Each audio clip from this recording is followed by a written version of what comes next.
لیکن آج فتنے سے بچنے کے لیے ہم جو ہے وہ اس کی تلاوت بھی نہیں کرتے، بلکہ صورتحال یہ ہے کہ جب تک لوگوں کو بتا نہ دیا جائے ہم ان 10 قراتوں کی جو ہے وہ تلاوت بھی نہیں کرتے۔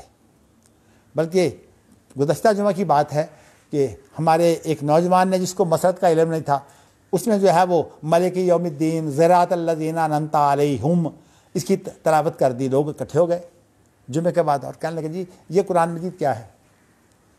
اور اسی طرح امالے کے ساتھ جو ہے سبح اسم ربک الاعلی الذی خلق فسوی والذی، کہ یہ کیا پڑھتے ہیں؟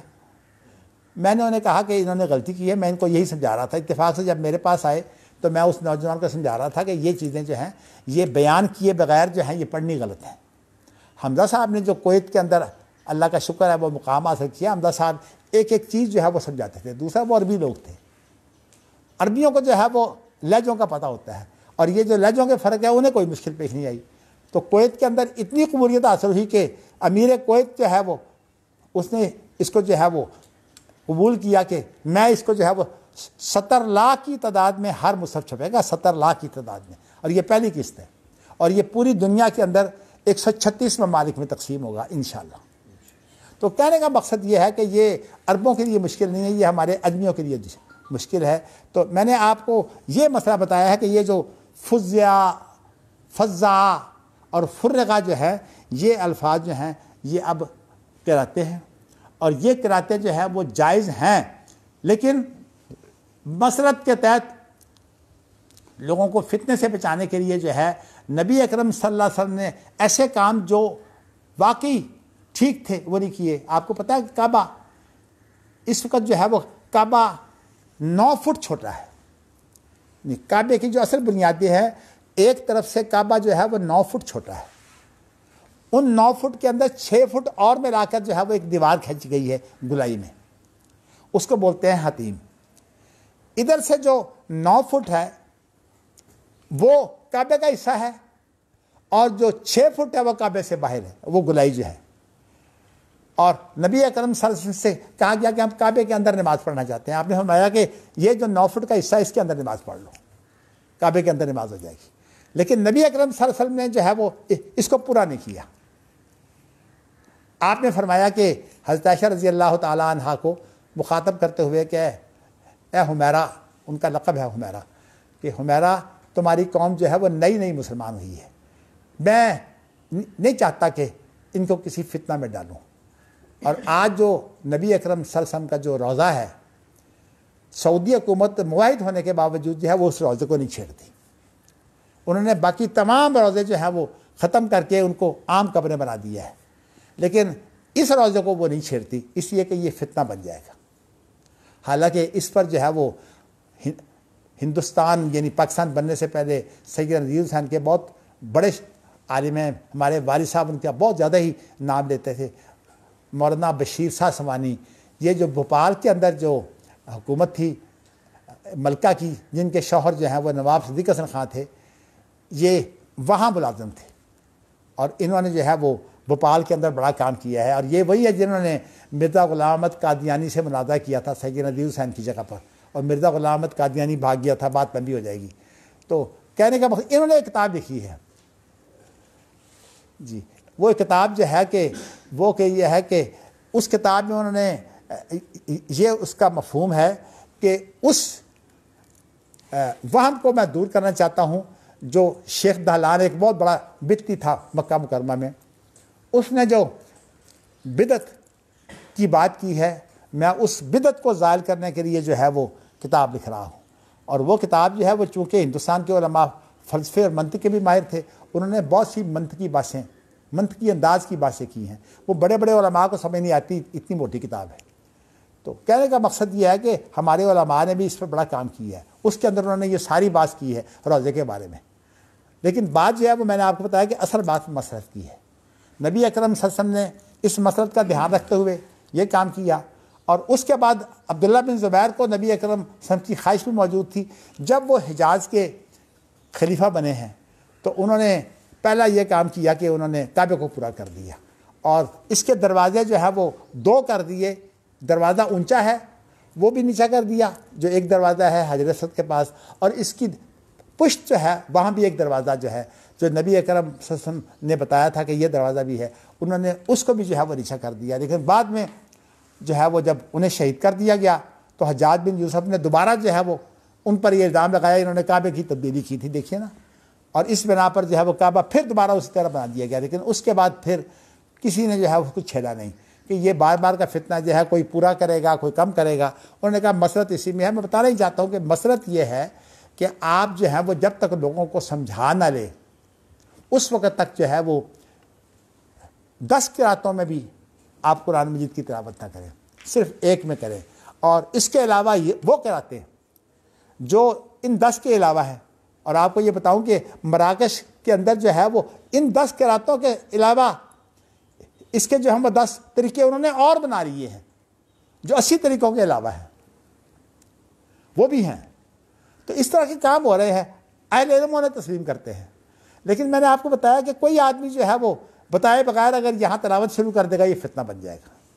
تو اس لیے اس کو سمجھانے کی ضرورت ہے۔ علمی طور پر ہمارا کلیت القرآن جو ہے وہ یہی کام کر رہا ہے، لیکن ابھی کلیت القرآن جو ہے وہ اللہ کا شکر ہے کہ رمضان کے اندر ہمارے کلیت القرآن کے فارغ جو ہے وہ لاہور کی بڑی بڑی مساجد میں جو ہے وہ تراویح پڑھاتے ہیں، اور وہاں جو ہے وہ کئی لہجوں میں پڑھا بھی جاتا ہے، لیکن کم از کم وہاں بتانے والے لوگ ہوتے ہیں۔ انشاءاللہ اس دفعہ جو ہے وہ حمزہ مدنی صاحب جو ہے وہ 4 رکعتیں تراویح کی یہاں پڑھائیں گے، اس لیے کہ پہلی رکعتیں جو ہیں وہ میرا نواسہ جو ہے وہ سادی وہ قرآن سنائے گا، تو باقی 4 رکعتیں جو ہے وہ ڈاکٹر حمزہ مدنی پڑھائیں گے۔ دیکھیں وہ مختلف قراتوں میں پڑھتے ہیں لیکن بتا دیا کریں گے۔ تو یہ میں نے آپ کو جو بات کر دی ہے۔ اچھا، امام بخاری نے ایک دلیل کے طور پر بات کی ہے کہ وہ پوچھتے ہیں فرشتے آپس میں ماذا قال ربکم، تمہارے رب نے کیا کہا ہے؟ تو کہتے ہیں کہ یہ تو نہیں کہا ماذا خلق ربکم، تمہارے رب نے کیا پیدا کیا ہے۔ یہ بتانا چاہتے ہیں کہ کہنا جو ہے وہ کسی کی مخلوق نہیں ہوتی، کہنا جو ہے یہ اللہ کا وصف ہے، یہ اللہ کی کلام کی حالت ہے۔ تو اللہ کے کلام کی جو حالت ہے وہ اللہ کا وصف کہلاتی ہے، وہ مخلوق نہیں ہوتی۔ تو اس لیے اللہ نے یہ نہیں کہا ماذا خلق ربکم، بلکہ کیا کہا ہے ماذا قال ربکم۔ چلیے باریک بات تھی آپ کے سامنے آ گئی۔ اس کے بعد پھر یہ اللہ کا ارشاد ہے، یہ سورۃ بقرہ کی آیت الکرسی میں ہے، من ذا الذی یشفع عندہ الا باذنہ، کون ہے جو اللہ کے پاس سفارش کرے مگر اللہ کے اذن کے بغیر۔ اللہ تعالیٰ کے حکم اور اللہ کی اجازت کے بارے میں جو مختلف الفاظ وارد ہوتے ہیں، اور بھی کچھ الفاظ ہیں وہ انشاءاللہ آ جائیں گے بعد میں۔ فی الحال میں آپ کو بتاتا ہوں کہ امر یہ بھی جو ہے یہ اللہ کی مخلوق نہیں ہے، اللہ کا حکم جو ہے الا لہ الخلق والامر، خبردار مخلوق بھی اللہ کی ہے اور حکم بھی اللہ کا ہے۔ امر سے مراد اللہ کا حکم ہے۔ تو قرآن مجید جو ہے وہ اسی طرح جو اللہ کی طرف سے احکامات جاری ہوتے ہیں وہ مخلوق نہیں ہیں، وہ تمام کے تمام اللہ کے احکامات ہوتے ہیں۔ تو اسی لیے انما امرہ اذا اراد شیئا ان یقول لہ کن فیکون، جب وہ کسی چیز کو پیدا کرنا چاہتا ہے تو کن کہتا ہے، کن کے بعد وہ چیز جو ہے وہ پھر پیدا ہو جاتی ہے۔ لیکن خود جو اللہ کا حکم ہے وہ مخلوق نہیں ہوتا۔ تو اس اعتبار سے میں نے آپ کو یہ بتایا ہے کہ اسی طرح جو اللہ کا اذن ہے یہ بھی مخلوق نہیں ہوتا۔ اور آپ کو پتہ ہے کہ عیسیٰ علیہ السلام کو جو اللہ نے زبردست معجزے دیے تھے کہ وہ کیا تھا، انی اخلق لکم من الطین کہیئۃ الطیر فانفخ فیہ فیکون طیرا باذن اللہ، کہ میں ایک مٹی سے پرندہ بناتا ہوں، اس کے اندر میں پھونک مارتا ہوں۔ قرآن مجید کی سورج جو ہے یہ مائدہ ہے، اس کے اندر میں پھونک مارتا ہوں تو وہ اللہ کے حکم سے جو ہے وہ ایک زندہ پرندہ یعنی تمام اس کے اعضاء بھی بن جاتے ہیں، گوشت پوست بھی بن جاتا ہے، وہ اڑنے لگتا ہے۔ تو اسی طرح جو ہے وہ مردہ کو جو ہے وہ پھونک مارتے تھے، مردہ زندہ ہو جاتا تھا۔ اور اسی طرح جو ناقابل علاج بیماریاں تھیں جس کے اندر خاص طور پر یہ برس، پھل بیری اور یہ مادرزاد اندھا، ان کو وہ جو ہے وہ تھوک لگا کر پھیرتے تھے اپنا ہاتھ، تو اسی لیے انہیں جو ہے وہ مسیح کہا جاتا ہے۔ مسیح کا معنی مسح کرنے والا۔ تو جب وہ مسح کرتے تو اس کا جو ہے وہ اندھا پن ختم ہو جاتا، اس کی آنکھیں وہاں بن جاتی۔ اور اسی طرح برس والے کے اوپر ہاتھ پھیرتے، اس کی وہ پھل بیری کے جو نشانات ہوتے ہیں چٹاخ وغیرہ وہ سارے کے سارے ختم ہو جاتے۔ تو یہ علاج کوئی طبیب اور حکیم نہیں کر سکتا تھا، حالانکہ اس کو طب اپنے عروج پر تھی، تو وہ یہ کام کرتے تھے۔ تو اور بھی بہت سے، کہنے کا مقصد یہ، اس میں ہر جگہ پر ایک لفظ ہے بِإِذْنِ اللہ، اللہ کے حکم کے ساتھ۔ معنی یہ ہے کہ اللہ کا حکم جو ہے یہ مخلوق نہیں ہوتی، نہ امر اللہ کی مخلوق ہے اور نہ یہ اذن اللہ کی مخلوق ہے۔ چلیے جی اب ہم آگے پڑھتے ہیں۔ اب حدیث آتی ہے، عبداللہ بن مسعود کی روایت ہے کہ جب اللہ تعالیٰ وحی سے کلام کرتے ہیں، دیکھیے لفظ کلام آ گیا حدیث میں، کہ اللہ جب وحی سے کلام کرتے ہیں، یعنی وحی اللہ بولتے ہیں، سمع اہل السماوات شیئا، آسمان والے تمام کے تمام جو ہے وہ کچھ سنتے ہیں۔ وہ کچھ سنتے ہیں، وہ کیا ہے؟ قرآن مجید ہو تو وہ بھی جبرائیل سنتا ہے، اور سن کر پھر جبرائیل لے کر آتا ہے۔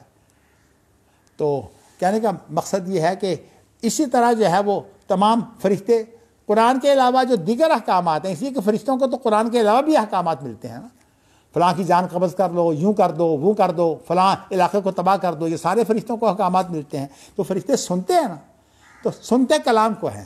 اس سے کیا اثر ہوتا ہے کہ بھئی وہ کس چیز کو سنتے ہیں؟ انسان بھی قرآن مجید کو جو ہے وہ جبرائیل نے سنایا اللہ کے رسول کو، اور پھر باقاعدہ دور بھی کرتے رہے۔ اس کے بعد پھر اللہ کے رسول صلی اللہ علیہ وسلم نے ہمیں سنایا، جو اللہ کے رسول نے سنایا اس کے اندر حروف بھی تھے، الفاظ بھی تھے۔ تو اس کا مطلب یہ ہے کہ اللہ کی کلام جو ہے اس میں حروف بھی ہوتے ہیں، الفاظ بھی ہوتے ہیں۔ امام بخاری اس کی صراحتیں جو ہیں وہ الگ الگ لائیں گے۔ فی الحال میں نے آپ کو یہ بتا دیا ہے کہ اللہ تعالیٰ جب وحی سے کلام کرتے ہیں تو آسمان والے کچھ سنتے ہیں۔ فَإِذَا فُزِّعَ عَنْ قُلُوبِهِمْ، جب جو ہے وہ ان کے دلوں سے ڈر جاتا رہتا ہے، وَسَكَنَ الصَّوْتُ، اور آواز جو ہے وہ ٹھہر جاتی ہے۔ کیا مطلب؟ کہ اللہ کا بولنا جو ہے اس کے اندر ٹھہراؤ آ جاتا ہے، اللہ نہیں بولتے۔ یعنی اللہ یہ نہیں کہ مسلسل بولتے جائیں۔ یہ ہمارے ہاں اشاعرہ ماتریدیہ نے ایک ایسی صورت بنائی ہوئی ہے کہ کلام نفسی مسلسل ہے اور ازلی ہے، ہمیشہ سے ہے، اور یہ ساری کی ساری تعبیریں جو ہیں وہ غلط ہیں۔ امام بخاری کے دور میں اشعری ماتریدی نہیں تھے، اس لیے وہ جتنا بھی رد کرتے ہیں وہ جامعہ اور معتزلہ کا کرتے ہیں۔ اس طرح کرامیہ وغیرہ جو ہے وہ ان فرقوں کرتے ہیں۔ تو یہ بعد کے اندر پیدا ہوئے ہیں معتزلہ اور یعنی اشاعرہ ماتریدیہ۔ لیکن اب ان کی، اور میں نے آپ کو بتایا ہے کہ تمام کے تمام حنفی، دیوبندی، بریلوی، دیوبندی جو ہے وہ اشعری ماتریدی ہیں، اور جو اپنا جو بریلوی ہیں وہ کرامیہ ہیں۔ کرامیہ جو ہے وہ کٹر صوفی لوگ ہیں، اور بریلویوں کی جو اصل امتیازی چیز ہے وہ تصوف ہے۔ آپ کو پتہ ہے تمام کے تمام پیر جو ہے وہ تصوف کی بنیاد پر، تو میں نے آپ کو اشارہ کر دیا ہے۔ تو اب کہنے کا مقصد یہ ہے کہ جب سکن صوت، آواز ٹھہر جاتی ہے، تو عرفوا انہ الحق من ربکم، وہ پہچان لیتے ہیں کہ یہ آواز جو ہے یہ اللہ کی طرف سے تھی۔ وَنَادَوْا، اور پھر وہ پکارتے ہیں۔ جی، کون پکارتے ہیں؟ اس سے مراد وہ جلیل القدر فرشتے ہیں۔ وہ پکارتے ہیں اور کہتے ہیں ان سے، وہ جو دوسرے فرشتے ہیں نا جو گھبراہٹ میں ہوتے ہیں، ان سے کہتے ہیں ماذا قال ربکم، تمہارے رب کا کیا حکم آیا ہے؟ تو قالوا الحق، وہ کہتے ہیں جو حکم آیا وہ حق ہے، ہم اس کو تسلیم کرتے ہیں۔ میں نے آپ کو بتایا گھبراہٹ میں آواز سنی تو جاتی ہے، لیکن جو ہے وہ ایک وقتی طور پر یہ گھبراہٹ ہوتی ہے، پھر بعد میں دور ہو جاتی ہے۔ اسی لیے فضیہ کا معنی ہوتا ہے گھبراہٹ کا دور کیا جانا۔ تو جی اس کے بعد امام بخاری ایک اور روایت لائے ہیں تائید کے طور پر، اور یہ روایت جو ہے یہ معلق ہے، اس کی سند نہیں ہے۔ وَيُذْكَرُ عَنْ جابر بن عبداللہ ہے، یہ روایت جو ہے یہ امام بخاری بہت دفعہ لائے ہیں اپنی کتاب میں۔ بعض جگہ پر تو اس کو جو ہے وہ صیغہ معروف سے لائے ہیں جی، اور سند بھی موجود ہے، اور بعض جگہ پر جو ہے وہ صیغہ مجہول سے لائے ہیں، جس کو پیسے وائس کہتے ہیں، اس سے لائے ہیں۔ اور اس لیے کہ امام بخاری جو ہے وہ جب سند کا ذکر نہیں کرتے تو بسا اوقات جو ہے وہ پیسے وائس کی صورت میں، اگر سند ذکر کرتے ہیں تو پھر تو ذمہ داری ہو جاتی ہے ان راویوں کی جو سند میں موجود ہوتے ہیں، لیکن اگر سند ذکر نہ کریں تو دوسری بات یہ ہے کہ اس کے اندر وہ روایتیں بھی شامل ہیں جو امام بخاری کے معیار کی نہیں ہیں. تو اس لیے جب امام بخاری کا معیار والی امام بخاری سے کم معیار والی روایتیں آئیں گی تو پھر یذکر کا لفظ سے بیان کی جاتی ہے. وَيُذْكَرُ عَنْ جابر بن عبداللہ ابن انیس.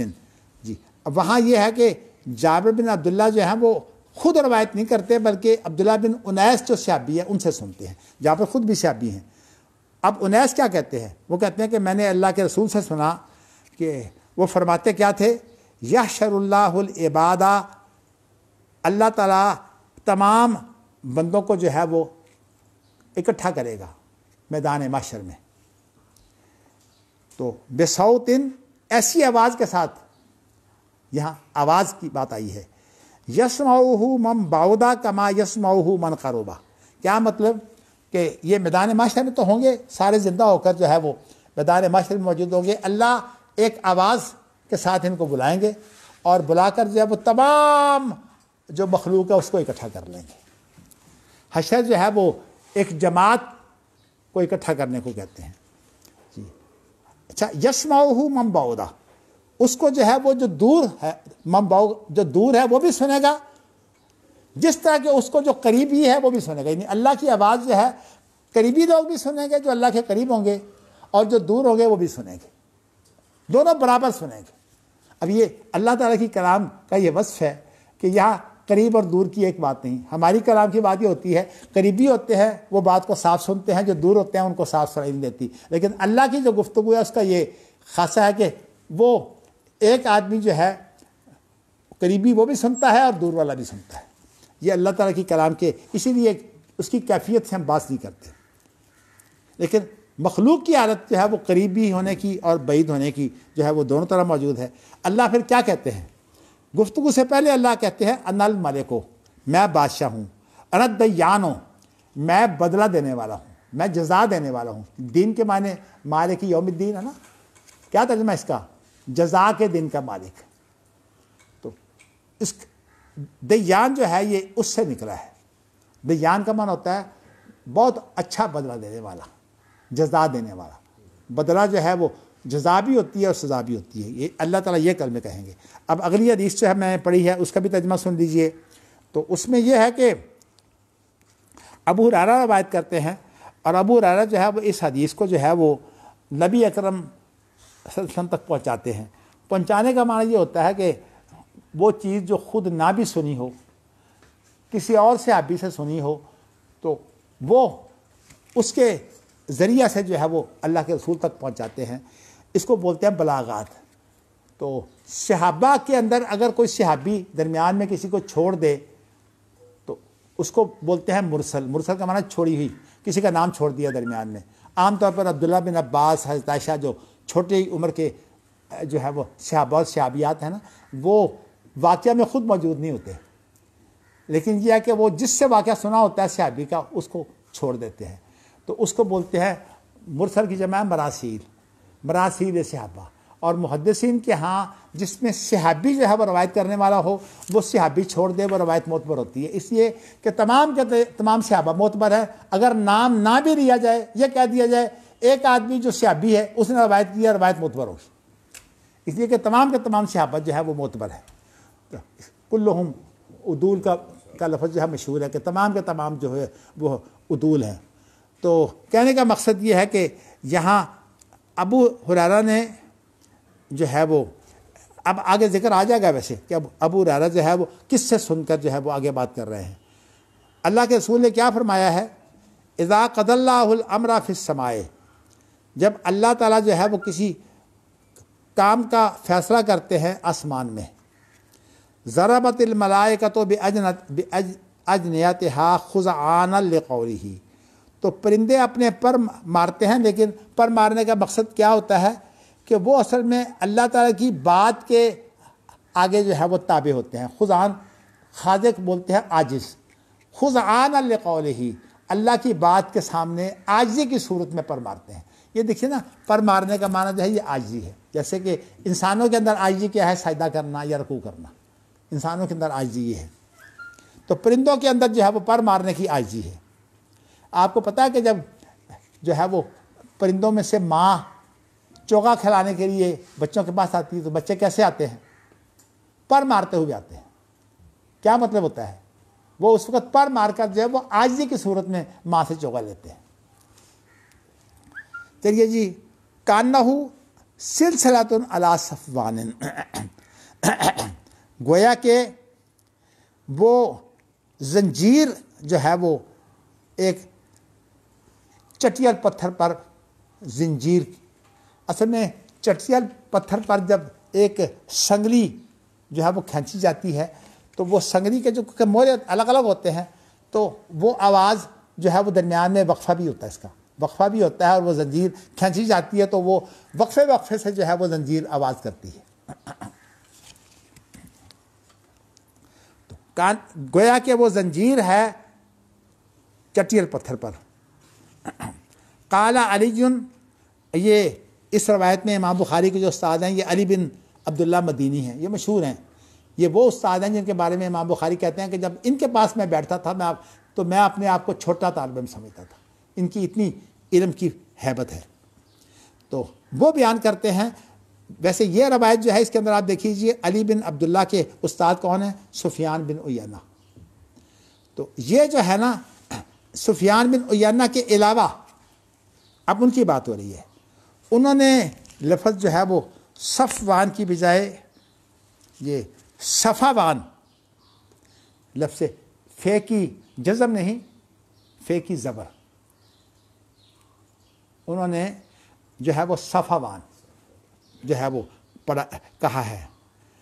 اچھا، ینفذہم ذالکا، ینفذہم کا معنی نفاذ کے معنی ہوتے ہیں پہنچنے کے، کہ وہ آواز جو ہے وہ جو زنجیر کی آواز ہوتی ہے وہ ان تک پہنچتی ہے۔ نفاذ کا معنی یعنی پہنچ جانا، باقاعدہ ایک چیز جب کہیں جاری اور ساری ہو جائے اس کو بولتے ہیں نفاذ، تو ان تک وہ پہنچ جاتی ہے۔ انہوں نے گویا کہ یہ بیان کیا ہے کہ وہ جو اللہ کی آواز ہوتی ہے نا وہ زنجیر کی صورت اختیار کرتی ہے، اور زنجیر کی صورت جو ہے وہ ان کو سنائی دیتی ہے۔ یہ اصل میں ایک تعبیر ہے، ہم اس وقت اس کیفیت میں نہیں پڑھتے کہ وہ آواز زنجیر کی ہوتی ہے کہ نہیں، ہمیں اتنی بات ہے کہ ہمارا زیر باس مسئلہ یہ ہے کہ اللہ کی وہ بات ہوتی ہے۔ اب وہ اللہ تعالیٰ کی بات کی جو کیفیت ہے ہم اس پر بات نہیں کرتے۔ جو علی بن مدینی نے جو بات کہی ہے وہ تو انہوں نے اتنی کہی ہے، جو سفیان بن عیینہ سے انہوں نے روایت کی ہے، لیکن سفیان بن عیینہ کے علاوہ جو اور لوگ ہیں انہوں نے ان کی بات بیان نہیں کی، اس لیے کہ ان کے نزدیک یہ کیفیت ہے، اور علی بن مدینی جو ہے وہ اس کیفیت کو تسلیم نہیں کرتے۔ اللہ کے بارے میں کیفیت پیش کرنا جو ہے یہ درست طریقہ نہیں ہے۔ اچھا جی، انہوں نے کیا پڑھا ہے؟ صفوان۔ صفوان اور صفوان یہ دو لغتیں ہیں، تو کیونکہ قرآن مجید میں تو لفظ صفوان کا ہے ہی نہیں۔ ینفذہم ذالکا، یہ زنجیر کی آواز جو ہے وہ ان تک پہنچتی ہے، یعنی ذالکا جو ہے یہ صفوان کی طرف لوٹ رہے، یعنی ذالکا سے مراد وہ صفوان ہے کہ ان تک جو ہے وہ یہ جو آواز ہے نا جو پیدا ہوتی ہے اس چٹیل پتھر سے وہ ان تک پہنچتی ہے۔ فَإِذَا فُزِّعَ عَنْ قُلُوبِهِمْ، جب ان کے دلوں سے جو ہے وہ یہی بے چینی جو ہے وہ دور کر دی جاتی ہے تو وہ کہتے ہیں، وہ جو بڑے فرشتے کہتے ہیں ماذا قال ربکم، رب نے کیا کہا ہے؟ وہ کہتے ہیں الحق، جو اللہ نے کہا وہ حق ہے، وَهُوَ الْعَلِيُّ الْكَبِيرُ، اللہ بہت بلند ہے اور اللہ بہت بڑا ہے۔ چلیے جی اگلی حدیث کا ترجمہ بھی سنیے۔ اچھا، یہ اس کے اندر کچھ اصول حدیث، یعنی اصول حدیث میں نے آپ کو بتایا کہ ایک مصطلحات اور حدیث ہوتی ہے اور ایک اصول حدیث ہے۔ اصول حدیث کے اندر عام طور پر جو ہے یہ جو ہوتا ہے نا تحمل و ادا کے، روایت سنی کیسے اور کس نے سنی، اس کی تفصیلات جو ہے وہ پیش ہوتی ہیں۔ اس کے لیے میں آپ کو بتا چکے ہوں کہ بہترین کتاب جو ہے وہ قاضی ایاز کی ہے جس کا نام ہے العلماء فی معرفت اصول روایہ و تقیید السماع۔ اس کے اندر یہ تحمل و ادا کی جو باتیں جو ہیں وہ وہاں پائی جاتی ہیں۔ اب وہ ذرا سمجھ لیں، اس کے اندر یہ ہے کہ علی بن مدینی کہتے ہیں کہ حدثنا سفیان حدثنا عمرو عن اکرمہ عن ابی ہریرہ۔ اصل بات یہ ہے کہ سفیان بن عیینہ جو ہے علی نے سفیان بن عیینہ سے خود سنا ہے، اور سفیان بن عیینہ نے عمر سے بھی خود سنا ہے۔ پہلی جو روایت تھی اس کے اندر جو ہے وہ یہ بات موجود تھی کہ حدثنا سفیان عن عمر، لیکن امام بخاری جو ہیں وہ اب اس کی جو صراحت کر رہے ہیں نا وہ دوسری روایت سے تائید دے رہے ہیں۔ تو اس میں یہ ہے کہ حدثنا سفیان حدثنا عمر عن اکرمۃ عن ابی ہریرہ بہذا، یعنی یہی روایت جو ہے، تو یہاں جو ہے وہ بہذا جب لوگوں بہن نبیہ جو ہے نا، گویا کہ اس کے اندر یہ بات نہیں ہے، یہ بلاغات نہیں ہے، یعنی وہ روایت جو ہے بلاغات کے بغیر خود جو ہے وہ روایت کی گئی ہے براہ راست۔ بلاغات میں نے آپ کو بتایا نا، ایک چیز جو پہنچا دی جاتی ہے خود نہیں سنی جاتی، اس کو عام طور پر بلاغات کہتے ہیں، لیکن وہ صحابہ میں تو معتبر ہے، لیکن میں ویسے بتاتا ہوں کہ امام بخاری نے اسی لیے اس کو بنیاد بنایا ہے، کیونکہ مراسیل صحابہ ہو جاتے ہیں۔ تو اب یہ انہوں نے بیان کیا کہ اس کے اندر جو ہے وہ بلاغات نہیں ہے۔ اچھا، اگلی ایک پھر روایت ہے، قال سفیان، یہی سفیان بن عیینہ کہتے ہیں کہ قال عمر سمعت اکرمہ تھا۔ اب دیکھیے نا کہ عمر بن دینار تک تو ویسے ہی خود سما تھا، اس کے بعد عمر کہتے ہیں کہ ان اکرمہ کی بجائے سمعت اکرمہ تھا، میں نے اکرمہ سے خود سنا ہے۔ اب دیکھیے نا اس میں تصریح ہو گئی۔ اصل میں بات یہ ہے کہ یہ جو بڑے بڑے امام ہیں نا، جب حدیث کا ابتدائی دور تھا تو اس وقت بسا اوقات یہ جب بات کرتے تو کسی کا نام چھوڑ کر جو ہے وہ بات ذکر کر دیتے، کسی کا نام چھوڑ کر بات کو، جسے ہم کہتے ہیں قائد اعظم نے یوں کہا، ہم قائد اعظم محمد علی جناح سے خود نہیں ملے، اسی طرح وزیر اعظم نے یہ کہا، ہم وزیر اعظم سے خود نہیں ملے، اسی طرح وزیر اعلیٰ پنجاب نے یہ کہا، گورنر نے یہ کہا، ہم گورنر سے۔ عام طور پر یہ جو باتیں ہوتی ہیں نا یہ اخباروں میں آتی ہیں تو اس کے اندر درمیان میں جو آدمی سننے والا ہوتا ہے وہ موجود نہیں ہوتا، اس کو بولتے ہیں تدلیس۔ تو شروع میں جو ہے وہ بڑے بڑے لوگوں میں ایسی باتیں جو ہیں پائی جاتی تھی، لیکن وہ ایسی بات جو ہے وہ صیغہ معروف سے بیان نہیں کرتے تھے، کبھی قالا سے بیان نہیں کرتے تھے جب تک کہ وہ ثابت شدہ نہ ہو۔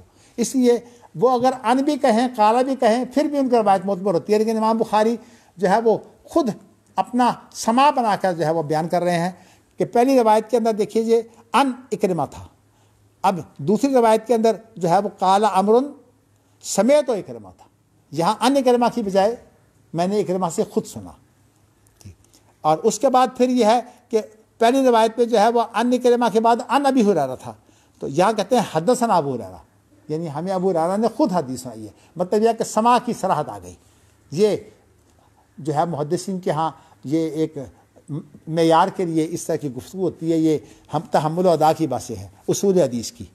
اچھا آگے چلیے، قال علی، علی کہتے ہیں کہ میں نے جو ہے وہ سفیان بن عیینہ سے یہ پوچھا کہ قال سمعت اکرمہ تھا، سفیان کہتے ہیں کہ میں نے خود اکرمہ سے سنا ہے، وہ پہلے بھی آ گئی ہے یہ روایت۔ قال سمیت ابا ہریرہ، وہ سوال کرتے ہیں کہ کیا تم نے ابو ہریرہ سے خود سنا ہے؟ یہ علی نے سفیان اور سفیان کے بعد اکرمہ، اور جو ہے وہ اکرمہ کہتے ہیں کہ انہوں نے ابو ہریرہ سے پوچھا کہ آپ نے خود سنا ہے، کیونکہ ابو ہریرہ کے شروع میں ان تھا نا پہلی روایتوں میں، قال نام، تو وہ اکرمہ کہتے ہیں کہ میں نے خود اپنے کانوں سے سنا ہے۔ اب یہ تمام کی تمام لڑائی جو ہے نا وہ اس میں صراحت آ گئی کہ خود سننا ہے۔ امام بخاری کے نزدیک جب تک ملاقات نہ ہو کسی کے ساتھ اس وقت تک کوئی حدیث معتبر نہیں ہوتی۔ تو چلیے جی، قلت لسفیان، اب علی بن مدینی کہتے ہیں کہ میں نے سفیان سے کہا ان انسانا روا عن عمرو بن دینار عن اکرمۃ عن ابی ہریرہ یرفعہ انہ قرأ۔ اب جو ہے وہ ایک نئی بات ہے، وہ اصل میں یہ قرأتوں کی بات ہے کہ میں نے سفیان بن عیینہ سے کہا کہ ایک انسان وہ اس طرح روایت کرتا ہے کہ عمرو بن دینار سے، یعنی سفیان عمرو بن دینار سے روایت کرتے ہیں، اور عمرو بن دینار جو ہے وہ اکرمہ سے روایت کرتے ہیں، اور اکرمہ جو ہے وہ ابو ہریرہ سے روایت کرتے ہیں۔ یرفعہ، وہ اس کو جو ہے وہ اللہ کے رسول تک پہنچاتے تھے۔ یرفعہ کا لفظ مرفوع کے لیے آتا ہے، مرفوع اللہ کے رسول کی بات کو کہتے ہیں کہ انہو قرأ کہ اللہ کے رسول نے قرات کیا کی ہے؟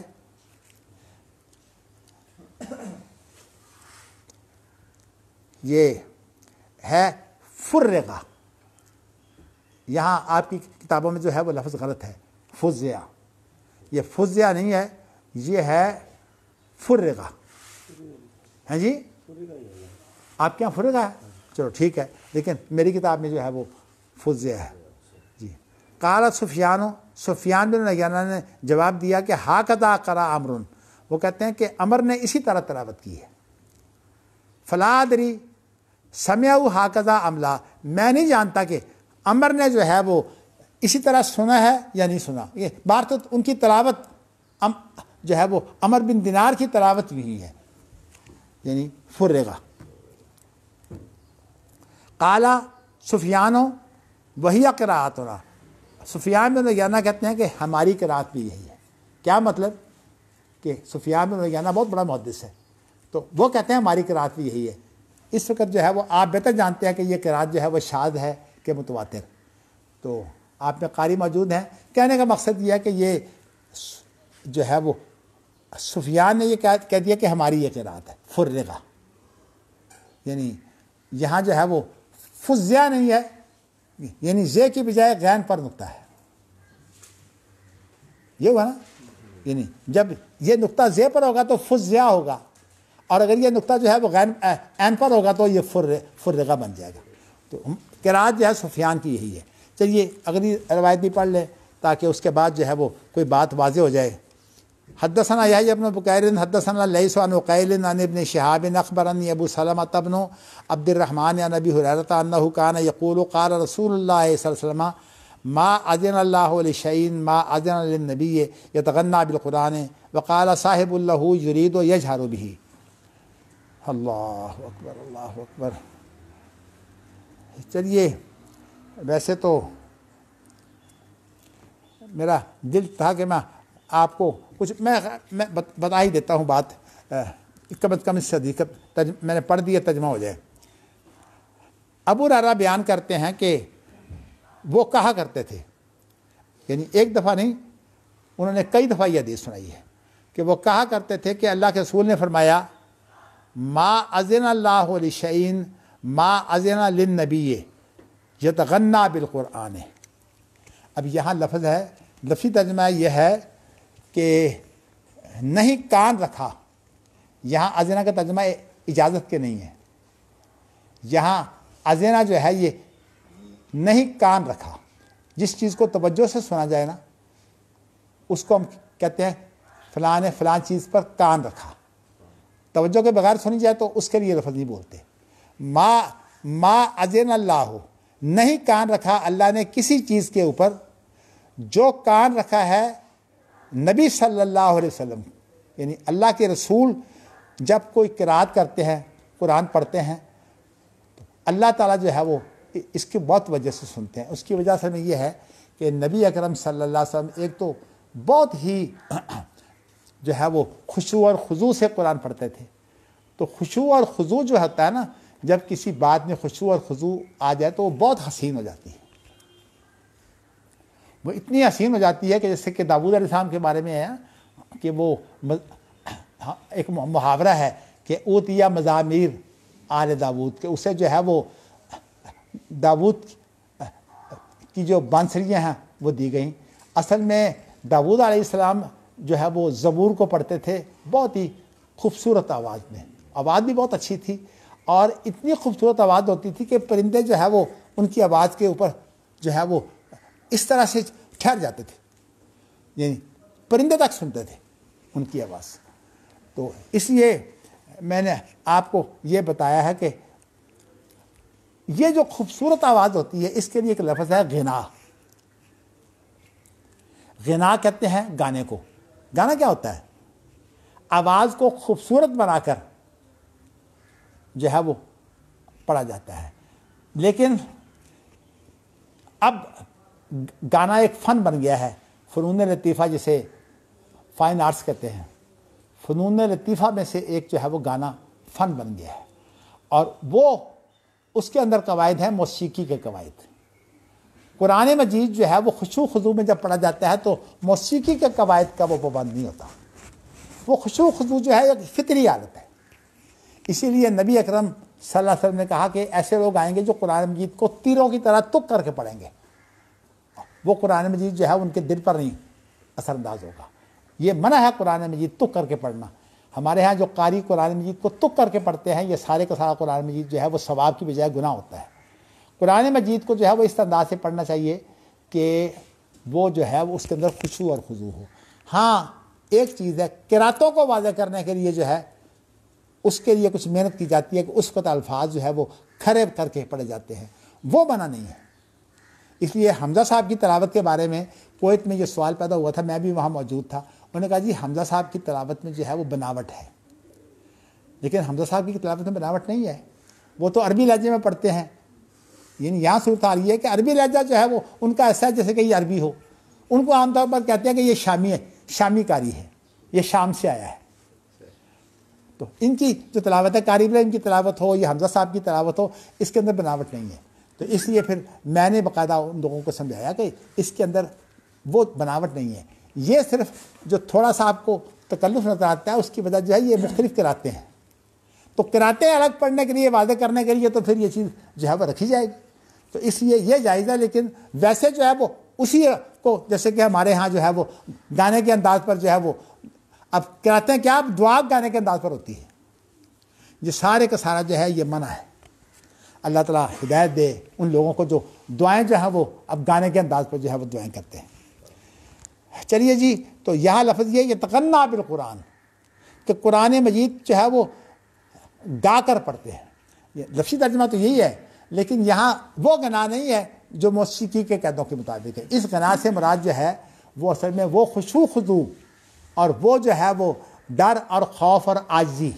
خشوع خضوع کے معنی یہ ہے نا، جو اس طرح قرآن مجید پڑھا جاتا ہے اس کے لیے یہ لفظ ہے یتغنیٰ بالقرآن. اس لیے جو شخص جو ہے وہ اس حدیث کو لیتا ہے من لم یتغنیٰ بالقرآن فلیس منا، تو اس سے مراد یہ نہیں ہے کہ جو گانے کی طرح قرآن مجید نہیں پڑھتا وہ ہم میں سے نہیں ہے. یہ اس سے مراد نہیں ہے. اس سے مراد یہ ہے کہ جو خشوع اور خضوع سے قرآن مجید نہیں پڑھتا، یعنی اللہ کے رسول کے لہجے میں نہیں پڑھتا. اس لیے آپ کو پتہ کہ ایک لفظ آپ کی قراتوں میں آتا ہے لہن، لہن داودی اور لہن نبی. لہن سے مراد وہ لہجہ ہوتا ہے. تو مراد یہ ہے کہ ہمیں حکم ہے کہ اللہ کے رسول کے لہجے میں پڑھو. اللہ کے رسول کا لہجہ جو ہے وہ گانے کا نہیں تھا. اللہ کے رسول کا جو لہجہ تھا نا وہ جو ہے وہ خضوع اور خضوع کا لہجہ تھا. اور آپ کو یہ بتاؤں کہ خضوع اور خضوع جب زیادہ بڑھ جاتا ہے تو سینے سے آواز آتی ہے. جب اللہ کے رسول اس طرح قرآن پڑھتے یا دعا کرتے تو اللہ کے رسول کے سینے سے اس طرح آواز آتی، عزیز کا عزیز قدرے. اس طرح جو ہے وہ آواز آتی جس طرح کہ ہنڈیا جو ہے وہ آگ پر ابلتی ہے تو اس کے ابلنے کی آواز آتی ہے نا، اللہ کے رسول سے اس طرح سینے سے آواز آتی تھی. اللہ تعالیٰ جو ہے وہ آپ کو بھی توفیق دے. میں کوئی ایسی بات نہیں بتانا چاہتا جو اللہ کا راز ہو.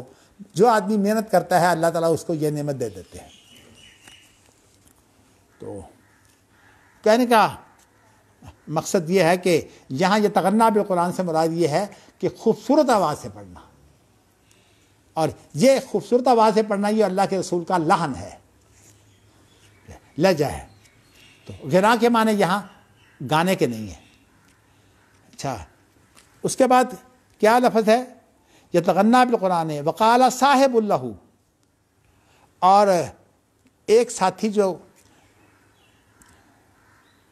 ہے وہ ابو ہریرہ کا ایک ساتھی ہے.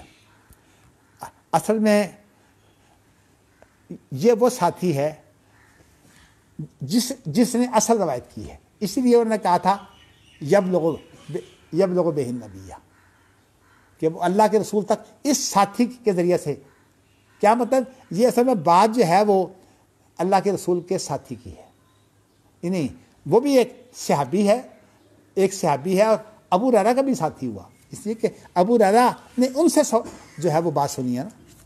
تو یرید و یجہر بہ، تو وہ کہتے ہیں کہ اس سے مراد یہ ہے کہ وہ اس کے ساتھ وا ویلا کرتے تھے. یجہروں سے مراد وا ویلا ہے.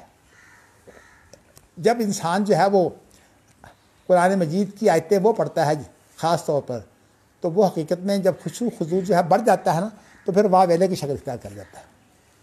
ویسے میں آپ کو بتا دیتا ہوں کہ میں الحمدللہ اللہ کا شکر ہے سارا سال سے ایک دعا کرتا ہوں سونے سے پہلے، اور جب تک میں وہ دعا نہ کروں اس وقت تک جو ہے وہ میں سوتا نہیں ہوں، ہر رات مجھے کتنی بھی دیر ہو جائے۔ اس دعا کے اندر میں اردو میں دعا کرتا ہوں، میں کہتا ہوں کہ اے اللہ مجھے توفیق دے کہ میں دعا جو ہے وہ مناجات کی صورت میں یا واویلے کی صورت میں دعا کروں، اور مجھے اس کی توفیق دے کہ میں اس حالت میں دعا کر سکوں۔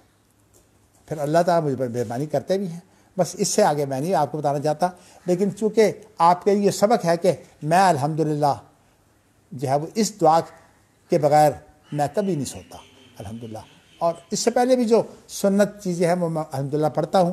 تو میں نے آپ کو یہ بتایا کہ میری آخری جو دعا ہے وہ یہ ہوتی ہے سونے سے پہلے۔ چلیے جی، تو یجہرو بہ سے مراد ہے واویلا۔